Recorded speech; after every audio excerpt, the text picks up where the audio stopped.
choses que tu ne peux pas comprendre juste parce que tu es regardé. C'est ça qui est le problème. Alléluia. Alléluia.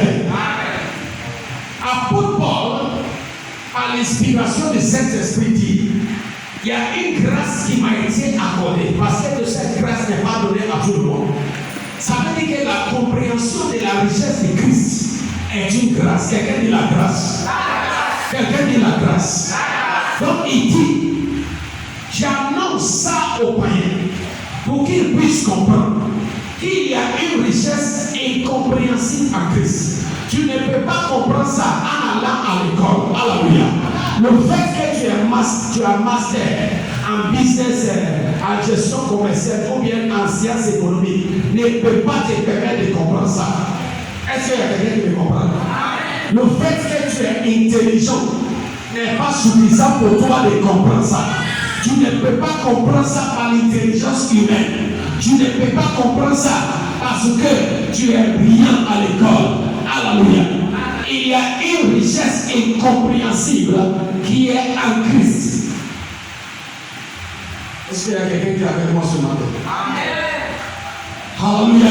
Amen. L'un des plus grands mensonges que le diable a menti aux hommes et aux femmes de ce monde est que la vie de Dieu peut mener à la pauvreté. Écoutez-moi très bien. Est-ce que vous savez qu'il y a beaucoup de chrétiens qui croient que le fait d'être chrétien est synonyme à la pauvreté? L'une des raisons pour laquelle beaucoup de personnes aujourd'hui s'en foutent de Dieu, il y a des personnes qui ne prennent pas Dieu au sérieux. C'est parce qu'ils croient qu'en ce qui concerne la richesse matérielle, l'argent, qu'avec Dieu là, que ce n'est pas trop ça. Je suis un pasteur, ça fait quand même des années, donc je peux vous dire ça. Beaucoup même des personnes qui viennent à l'église n'ont pas encore compris. Et il y en a même qui ne croient pas ou qui ne savent pas qu'avec de l'argent qu'on se tue là pour chercher, avec des richesses qu'on se tue là pour avoir, que ça se trouve en Dieu. Beaucoup de personnes ne savent pas ça. C'est la raison pour laquelle tu vois qu'il y a des personnes, bien qu'ils ont entendu parler de Jésus, ils croient en Jésus, mais quand il s'agit de certaines choses, ils déposent Jésus d'abord et puis ça va briller. Tu peux demander à quelqu'un pourquoi tu ne vois pas l'église. Il dit dans ce temps-ci, là, je suis occupé. Parce que dans sa petite tête, il croit que c'est le fait de briller là qui peut le rendre riche. Écoute-moi très bien. Alléluia. Et il y a d'autres chrétiens carrément qui croient que lorsque tu es chrétien, tu as donné ta vie à Jésus. Ça veut dire que la richesse là, que ce n'est pas une priorité.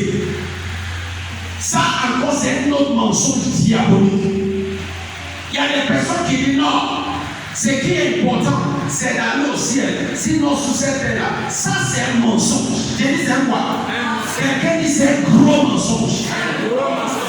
Si cette vie n'est pas importante, Dieu ne va pas t'envoyer ici. Est-ce qu'il y a quelqu'un qui me comprend? Si ta vie sur cette terre là n'est pas importante, pourquoi Dieu va t'envoyer ici? Il allait te garder avec moi dans le spirituel.